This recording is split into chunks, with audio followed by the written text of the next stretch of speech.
Hi, this is NeoSaurfang. Today I'll be showing you the Mist of Pandaria beta and all the changes that's been done since Cataclysm so far into the beta. The first tier is basically about spreading your diseases, and first I'll be showing you Unholy Blight, which is a new ability which has been changed from the previous Unholy Blight from your Unholy talents in Cataclysm. It basically just makes a lot of insects swarm around you, spreading frost fever and blood plague to all the targets around you. It doesn't deal a lot of damage, but it's not really about damage, it's about getting your dots out. And the second version, called Vile Spew, basically does like an AoE around your ghoul, which also inflicts the targets with frost fever and blood plague. I'll show you it now. The second the last talent is bugged at the moment, so I'm afraid I can't show you how that works, but I don't think it's going to be that important in PvP, considering you'll have to blood bowl anyway, and that does not deal a lot of damage and just wastes runes for you if you're frost, at least, because you don't have any blood runes, so you only have death runes. At first it requires 60 rune power, which is why I think I'm going to take Unholy Blight, because it doesn't require any rune power, and really spreading disease is not something I'm concerned about when it comes to PvP. And I definitely think it's the best because it doesn't require any rune power, which you don't want to be wasting anyway, because as you can see it doesn't deal a lot of damage. And because my last talent is bugged, I'll be starting with Leechborn. And Leechborn, which is basically known from before in Cataclysm, it does the same thing. It breaks the Owl Fierce and charms and sleep effects like polymorphs, and it also makes you undead, which means you can death kill yourself to heal you, which I've always thought is a great thing as well, because sometimes when your healer is in crowd control or something, you will have to heal yourself because you're taking quite a lot of damage, and it does actually heal you for quite a lot, like 21k. You can see that's actually pretty good.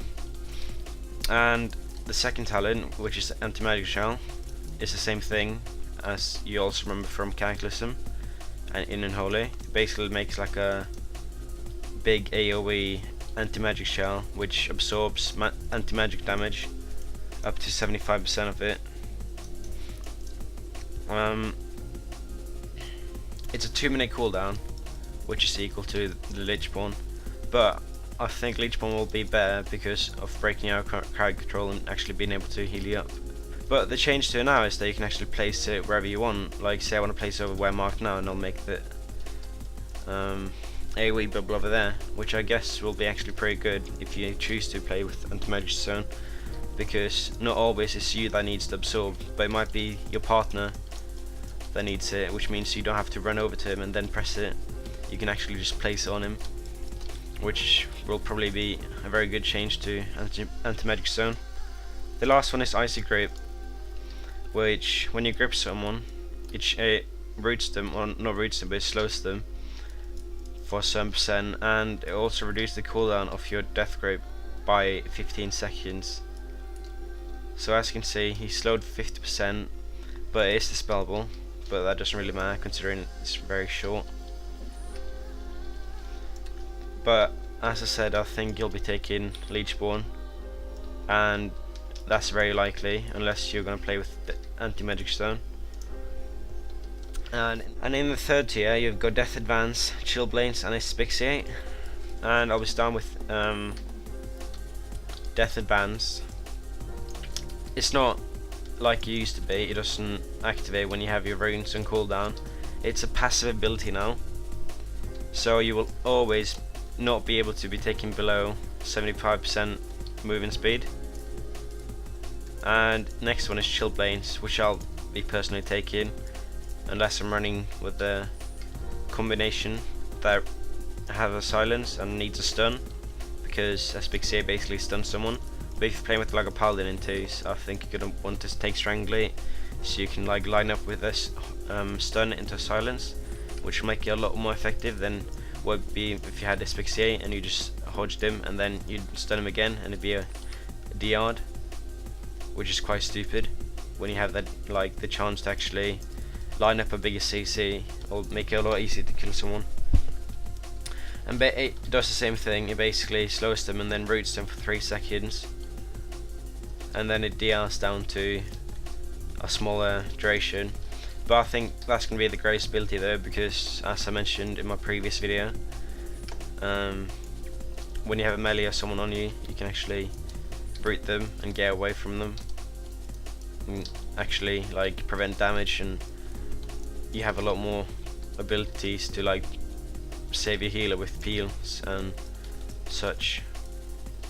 And the next one is Asphyxiate, which is meant to lift an enemy target off the ground and crush in their throat with dark energy, which basically means you'll be lifted above the ground and then stunned for 5 seconds.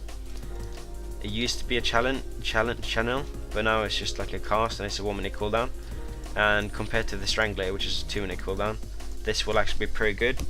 But it depends what you want to play with. I might be playing with the Chill Blades or Asphyxiate, depending on my comp, as I mentioned earlier, because you don't want to have a CC that will DR over each other, because that's just like cutting off your legs and not actually helping you in any way.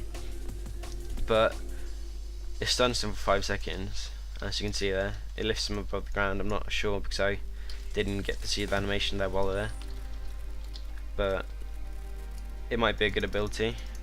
You'll have to see when you actually play the Mist of Pandaria Bay yourself and judge it by yourself. And in the 4th tier, you've got Self Heals, Death Pact, Siphon, and Conversion. And I'll start with Conversion, which is basically a overtime heal that drains your rune power and gives you health instead,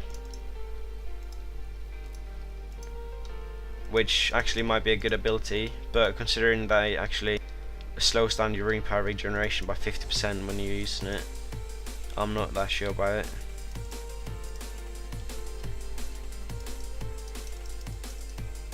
So let's see. Alright, at the moment I'm on 45k, and when I use it, it's healing me for 3.7k every second.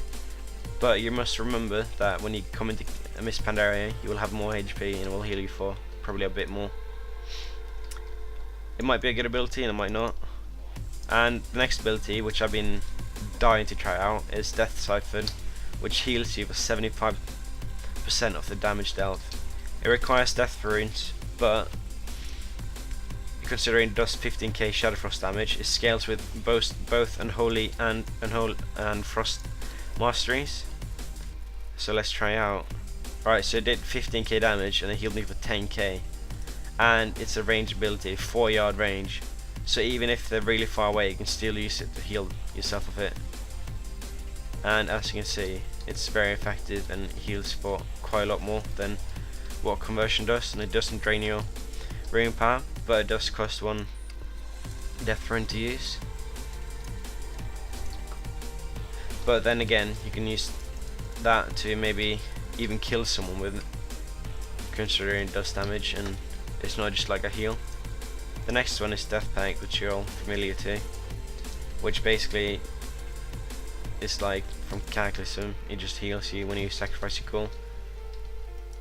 But the change to it now is that it heals you for 50% instead of 25, which it did previously. So I'll just take some damage now so you can actually see me gain some HP. So it heals you for 62k, which is a lot more than what it usually do in Cataclysm, because then it's only 25%. And also it will scale when you get high level or higher HP in Mist of Pandaria. But I still think Death Siphon might be actually better, considering that that will also scale with your strength and all that. But you'll have to see how it goes out in Mist of Pandaria. The next talent or tier is basically about your runes and rune regen. And the first one is Blood Tab, which has been replacing the last Blood Tab from previously. It basically, when you Frost Strike, you get 2 charges of blood charges, And as you can see, I've got 2 charges now. It's got a cooldown, so it might run out and get Cahb. So when you got a 6, I can use one because it requires 5 blood charges to activate 1 rune. So as you will see now, when I use the ability,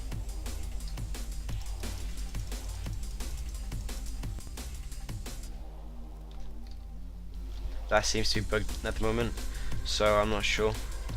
I'm going to try again though. But it requires 3 frost strikes to be able to get 1 rune off. Yeah, that it worked. So basically you get a death rune on command, which could be great when you like going for a kill, just like saving up, and then you have 2 extra runes which you can use for maybe necrotic strike or 2 death siphons. So you can really exchange those runes, and it might be a good ability. You'll just have to see when it comes to it. And the next one is a 45% chance when you use the frost strike to get a random deplete rune, or death coil if playing frost. I mean Unholy. As you can see, just deplete my runes. But the thing about this one is that it doesn't give you a death rune, which blood tap does, which is actually pretty good because a death rune can be used for everything. So you can even use death siphon, necrotic strike, anything, which is a lot better than rune empowerment. I'm thinking that will probably be the worst ability or talent you can choose in this tier.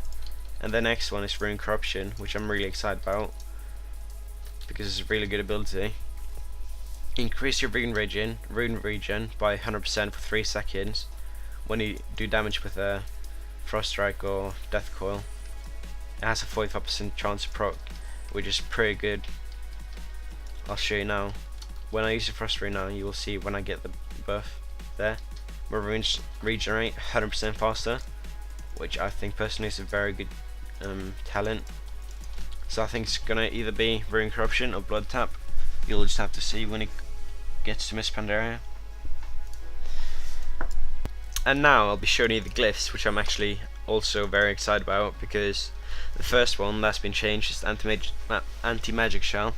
Before I would increase the duration by 2 seconds, but now instead of absorbing 75% up to 50% of your HP, it absorbs 100% when you glyph into it. And the next one that's been changed is Dark Simulacrum, which you didn't have before. It basically cuts the cooldown in half and increased the uptime of it by 4 seconds, I think it is. Yeah, 4 seconds. So it lasts for 12 seconds now, and it's cut in half, which I think is going to be pretty good because sometimes I actually use Dark Simulacrum quite a lot against Ferals and all that to get Cyclone and maybe heals from a priest or something, which can also be life saving. And the next one that's been changed is Death Coil, which I'm really excited about trying because I have not actually tried any of these abilities or glyphs.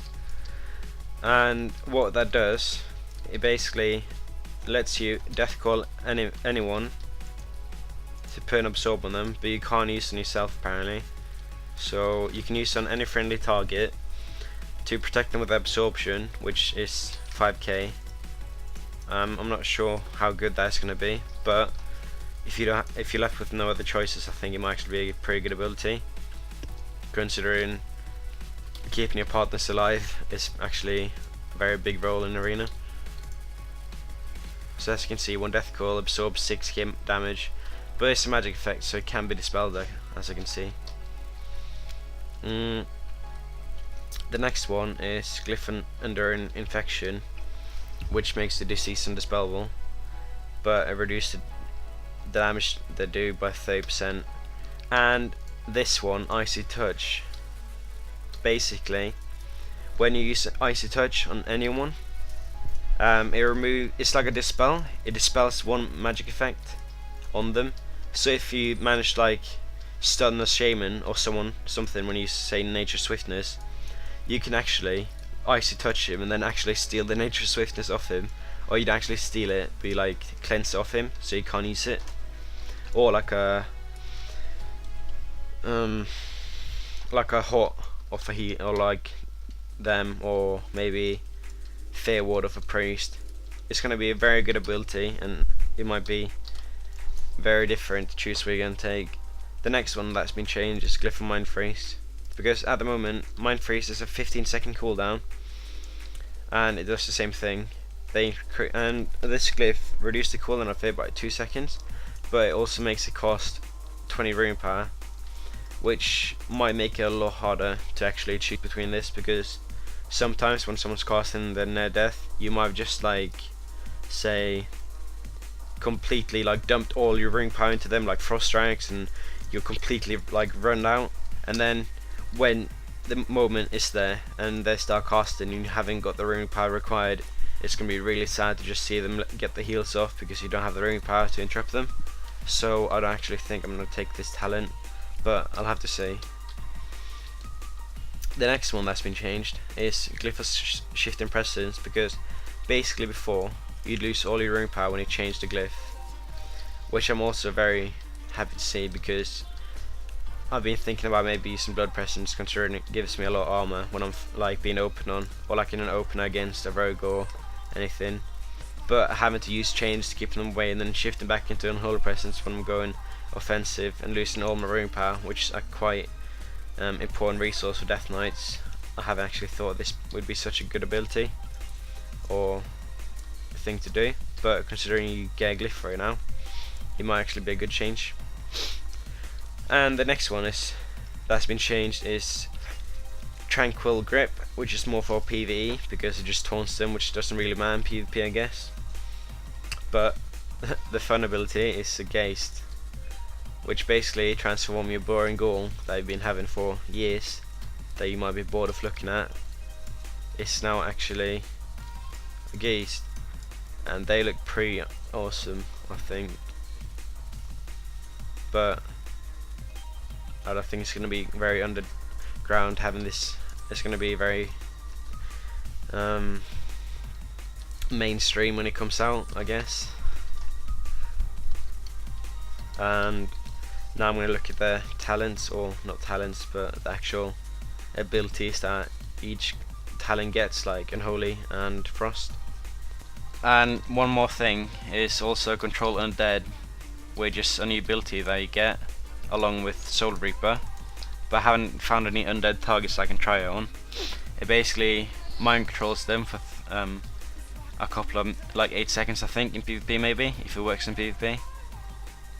And what I'm wondering is if it actually works on a Death Knight if they're using Leech 1, but at the moment I haven't got to try it because I haven't been able to get a Death Knight to try on, but I'll try and test it out and see what happens. And when you spec into Frost or Unholy, you can see that you get core abilities, and in Frost you get Frost Strike, Howling Blast, Obliterate, Pillar of Frost, and in Holy you get Scourge Strike, Festering Strike, Shadow Infusion, and Dark Transformation. Shadow Infusion remains the same as it did in Cataclysm. There's not be a damage increase for the ghoul when you use your Dark Transformation, or when it's done. Like, as you can see, it's still 6% for 30 seconds, stacking up 5 times, and then you can use the Dark Transformation to transform your ghoul. And the thing I'm wondering about is if I go into Unholy and I then use my ghoul, if when I transform it, what it's going to look like, I'm actually wondering about. So I'm going to give that a shot now and show you guys what happens. Alright, I'm going to first take the glyph that's required, and take Chain of Spice, and then find someone I can use it on. Hang on. Alright, so I found someone I can use it on, but the sad news is that Glyph for Gaze doesn't actually work at the moment in Unholy, so I'll show you that later. And the last part I want to show you is basically what you get when you spec into Frost or Unholy. I'm not going to cover blood because I don't think it's really necessary. as I mentioned, you get the core abilities, but you also get Killing Machine, which basically grants you a Frost Strike or Obliterate guaranteed crit. When you like do an auto attack, you have a chance to get it. You also get Brittly Bones, which increase the physical damage they take by 4% when you have Frost Fever on the target.